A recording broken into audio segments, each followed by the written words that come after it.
Hello అండి, నేను doctor Uday Kumar Ponkulu, senior consultant medical oncologist at Renova cancer centre, Banjara Hills. చాలా మందిలో క్యాన్సర్ డయాగ్నోస్ అయినప్పుడు మానసిక క్షోభతో పాటు ఆర్థిక సంక్షోభం అనేది కూడా ఉంటుందన్నమాట. సో ఎప్పుడైతే మనకి ఇప్పుడు లేటెస్ట్గా ఇమ్యూనోథెరపీ టెక్నిక్స్ కానివ్వండి, లేకపోతే రోబోటిక్ సర్జరీస్ కానివ్వండి, చాలా అప్డేటెడ్ ట్రీట్మెంట్స్ వచ్చాయి. కానీ వీటి కాస్ట్ అన్నీ కూడా లక్షల్లో ఉంటుంది. సో మనకి బయట దేశాల్లో ఏంటి అంటే గవర్నమెంటే స్పాన్సర్ చేస్తుంది. ఇక్కడ మనకి హెల్త్ ఇన్సూరెన్స్ లేదు అంటే ఫైనాన్షియల్గా చాలా బర్డెన్ అనేది ఉంటుందన్నమాట. సో క్యాన్సర్ డయాగ్నోజ్ అయిన బాధ కంటే కూడా బెస్ట్ ట్రీట్మెంట్ ఇప్పించలేకపోయామనే బాధ ఎక్కువగా ఉంటుంది. సో అందుకనే ఇలాంటివి డయాగ్నోజ్ అవ్వకముందే హెల్త్ ఇన్సూరెన్స్ అనేవి తీసుకోవాలి. సో ఇవాళ మన టాపిక్ వచ్చేసి ఒక బెస్ట్ హెల్త్ ఇన్సూరెన్స్ని ఎన్నుకోవడం ఎలా. సో హెల్త్ ఇన్సూరెన్స్ పాలసీ తీసుకునే ముందు మీరు ముందుగా చూడాల్సిన ఫస్ట్ పాయింట్ ఏంటి అంటే కంపెనీ రెప్యుటేషన్. మార్కెట్లో ఆ కంపెనీకి ఎలాంటి నేమ్ ఉంది అనేది చూసుకోవాలి. కొత్తగా వచ్చిన హెల్త్ పాలసీస్ కన్నా కూడా ఆల్రెడీ ఎస్టాబ్లిష్ అయ్యే కంపెనీ ఇచ్చే హెల్త్ పాలసీని తీసుకోవడం మంచిదన్నమాట. సెకండ్ పాయింట్ చూసుకోవాల్సింది ఏంటి అంటే క్లెయిమ్ సెటిల్మెంట్ రేషియో. ఈ క్లెయిమ్ సెటిల్మెంట్ రేషియో ఏంటి అంటే ఫలానా ఇన్సూరెన్స్ పాలసీకి పేషెంట్స్ అంతా హాస్పిటల్లో అడ్మిట్ అయ్యాక ట్రీట్మెంట్ అయిపోయిన తర్వాత డిశ్చార్జ్ టైంలో ఎంతమంది పేషెంట్స్ పాలసీకి బిల్ అనేది సెటిల్మెంట్ చేసింది కంపెనీ అనేది క్లెయిమ్ సెటిల్మెంట్ రేషియో. ఇది 90% కన్నా తక్కువగా ఉండకుండా చూసుకోవాలి. 95% కన్నా ఎక్కువగా ఉంటే మంచిదన్నమాట. నెక్స్ట్ పాయింట్ వచ్చేసి reason for taking a health insurance. అంటే మీరు హెల్త్ ఇన్సూరెన్స్ తీసుకునేటప్పుడు ఏదైనా బలమైన కారణం ఉందా అంటే మీకు కొంతమందికి క్యాన్సర్స్, హార్ట్ ఇష్యూస్ అనేవి ఫ్యామిలీస్లో రన్ అవుతూ ఉంటాయి అన్నమాట. సో ఇలాంటి వాళ్ళకి పర్టికులర్గా ఫ్యూచర్లో ఇలాంటి పర్టికులర్ డిసీజ్ వస్తుంది అన్నప్పుడు fixed benefit health insurance plans తీసుకుంటే మంచిది. వీటి అడ్వాంటేజ్ ఏంటి అంటే ఇందులో సబ్ లిమిట్స్ అనేవి ఉండవు. సో జనరల్ హెల్త్ ఇన్సూరెన్స్ తీసుకున్నప్పుడు సపోజ్ మన మా పేషెంట్కి ఇమ్యూనోథెరపీ 2 lakhs ఖర్చు అయితే కనుక అందులో సబ్ లిమిట్ 1 lakh ఉంటుంది అనమాట. మిగతా 1 lakh patient out of pocket pay చేయాల్సి వస్తుంది. ఇలా fixed benefit health insurance plans తీసుకుంటే సబ్ లిమిట్స్ అనేవి ఉండవు. అయితే వీటికి డిసడ్వాంటేజ్ ఏంటి అంటే అవి ఓన్లీ ఆ పర్టికులర్ జబ్బుకే కవర్ అవుతుంది, ప్రీమియం కొంచెం ఎక్కువగా ఉంటుంది. సపోజ్ మీ పెద్ద యాక్చువల్ రీజన్ వచ్చేసి ఇన్ జనరల్ హెల్త్ ఇన్సూరెన్స్ కోసం హెల్త్ ప్రొటెక్షన్ కోసం తీసుకున్నట్లయితే కనుక జనరల్ హెల్త్ ఇన్సూరెన్స్ పాలసీ తీసుకుంటే మంచిది. నెక్స్ట్ చూసుకోవాల్సిన పాయింట్ ఏంటంటే వెయిటింగ్ పీరియడ్.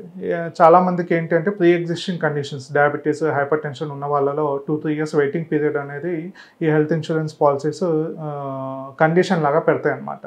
సపోజ్ ఇంట్లో ఉన్న పెద్దవాళ్ళ నుండి వాళ్ళకి హై బీపీ ఉందనుకోండి, దానికి సంబంధించిన హార్ట్ అటాక్ కానివ్వండి, లేకపోతే బైపాస్ సర్జరీస్ కానివ్వండి వస్తే కనుక అదే ఇయర్లో మీరు హెల్త్ ఇన్సూరెన్స్ తీసుకుని ఇలాంటి ఇష్యూస్ అయితే కనుక హెల్త్ ఇన్సూరెన్స్ తీసుకున్నా కూడా మనకి కవరేజ్ అనేది ఉండదు. సో ఈ వెయిటింగ్ పీరియడ్ అనేది చాలా తక్కువగా ఉండేలా చూసుకోవాలి. సో కొంచెం ఎక్కువ ప్రీమియం తీసుకున్నా కూడా వెయిటింగ్ పీరియడ్ తక్కువగా ఉంటే మనకి టెన్షన్ లేకుండా ఉంటుంది. సో ఇంట్లో ఏదైనా పెద్దవాళ్ళు ఉంటే వాళ్ళకి సపరేట్ హెల్త్ ఇన్సూరెన్స్ ప్లాన్ తీసుకోండి. సో వాళ్ళకి వెయిటింగ్ పీరియడ్ తక్కువ ఉండేలా చూసుకోండి. మీ వయసు 30-40 ఉండి మీకు ఎలాంటి ప్రీ ఎగ్జిస్టింగ్ కండిషన్స్ లేవు అంటే కనుక మీకు 2-3 years వెయిటింగ్ పీరియడ్ ఉన్నా పర్లేదు కాబట్టి మీకు ప్రీమియం కొంచెం తక్కువ పడుతుంది అనమాట. సో అదే మీకు న్యూక్లియర్ ఫ్యామిలీ అయింది, మీకు మీ స్పౌస్కి మీ పిల్లలకి అయితే కనుక ఫ్యామిలీ ఫ్లోటర్ ప్లాన్ అనేది తీసుకుంటే అదే సమ్ ఇన్సూర్డ్ మీ ఇంట్లో అందరికీ కూడా కవరేజ్ అవుతుంది. సో ఈ ప్రీమియం అనేది ఎప్పుడూ కూడా మన ఏజ్ ఎక్కువ అవుతున్న కొద్దీ ప్రీమియం అనేది ఎక్కువ అవుతూ ఉంటుంది అనమాట. సో అందుకని ఇప్పుడు కొత్తగా health insurance policies age lock period అనేది తీసుకొచ్చాయి. అంటే మీకు సపోజ్ ఫలానా 5 ఏళ్ల క్రితం మీరు హెల్త్ ఇన్సూరెన్స్ పాలసీ తీసుకుని ఇప్పటి వరకు అసలు క్లెయిమ్ చేసుకోలేదనుకోండి, ఆ టైంలో మీరు ఎంత ప్రీమియం పే చేశారో అదే ప్రీమియం ఇప్పటికి కూడా పే చేయొచ్చు. అన్లెస్ యూ క్లెయిమ్ అయిన హెల్త్ పాలసీ మీ ప్రీమియం అనేది చేంజ్ అవుతూ ఉండదు అనమాట. సో ఈ ఏజ్ లాక్ పీరియడ్ అనేది కూడా ఒక మంచి ఫీచర్ అండి. నెక్స్ట్ చూసుకోవాల్సిన పాయింట్ క్యాష్లెస్ ఫెసిలిటీ ఉందా లేదా అనేది. So always go for cashless facility.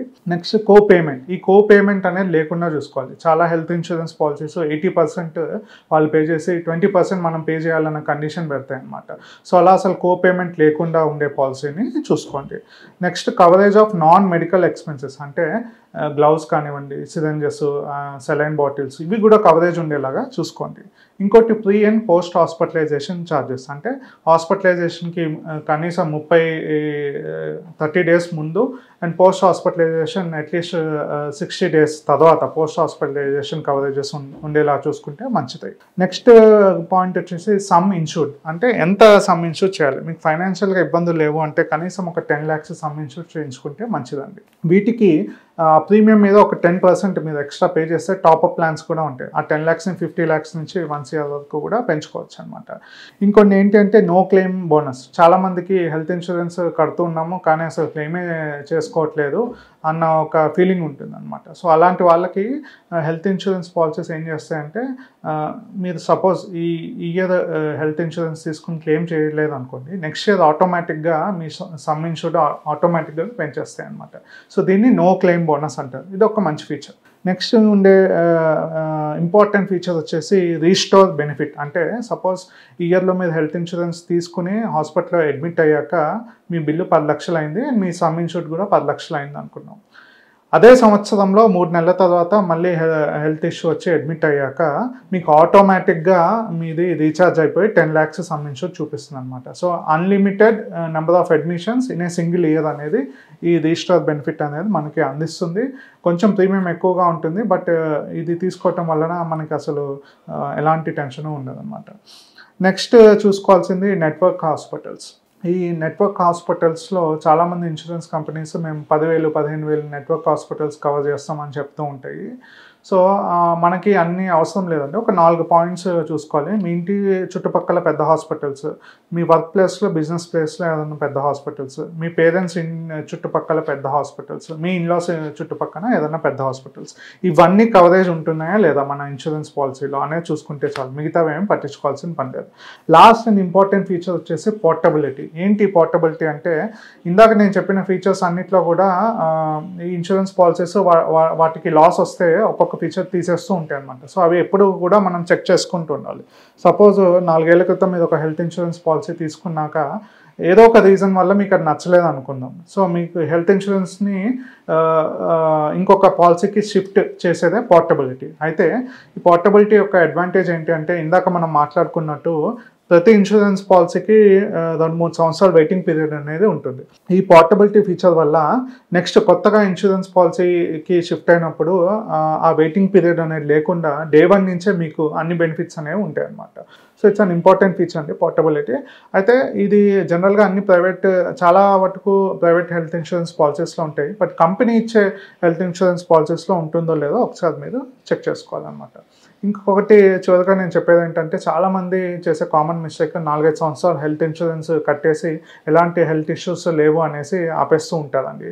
అలా ఎప్పుడూ చేయకూడదు. ఎందుకంటే మీకు తర్వాత మళ్ళీ రీస్టార్ట్ చేసినప్పుడు ఈ ఇందాక చెప్పుకున్న వెయిటింగ్ పీరియడ్ మళ్ళీ వెయిట్ చేయాల్సి వస్తుంది. సో హెల్త్ ఇష్యూస్ అనేది ఎమర్జెన్సీ, మనకి చెప్పి రావన్నమాట. సో ఆల్వేస్ ప్రొటెక్షన్ అనేది ఉండాలి. అండ్ ఒక జాబ్లో మీరు పనిచేస్తే ఎంప్లాయీగా మీకు కంపెనీ ఇచ్చే హెల్త్ ఇన్సూరెన్స్ కాకుండా మీకు ఎంతో కొంత సమ్ ఇన్సూర్డ్ ఇచ్చే ప్రైవేట్ హెల్త్ ఇన్సూరెన్స్ తీసుకుంటే మంచిది. ఎందుకంటే జాబ్ అనేది ఎప్పుడు కూడా పర్మనెంట్ ఉండదు, ఎస్పెషల్లీ ప్రైవేట్ వాళ్ళలో. ఆ జాబ్ చేంజ్ చేసే ఒక ట్రాన్సిషన్ పీరియడ్లో 2-3 monthsలో మీకు ఏమైనా హెల్త్ ఇష్యూ వచ్చిందంటే మళ్ళీ హెల్త్ ఇన్సూరెన్స్ అనేది కవరేజ్ అనేది ఉండదన్నమాట. సో ఎప్పుడు కూడా బ్యాకప్గా ఒక చిన్నదో పెద్దదో ప్రైవేట్ హెల్త్ ఇన్సూరెన్స్ పాలసీ తీసుకుంటే మంచిదన్నమాట. సో ఇదండి ఈ 14 పాయింట్స్ హెల్త్ ఇన్సూరెన్స్ మీద మీరు అనలైజ్ చేసుకుని ఒక మంచి హెల్త్ ఇన్సూరెన్స్ పాలసీ అనేది ఎన్నుకోండి. Thank you.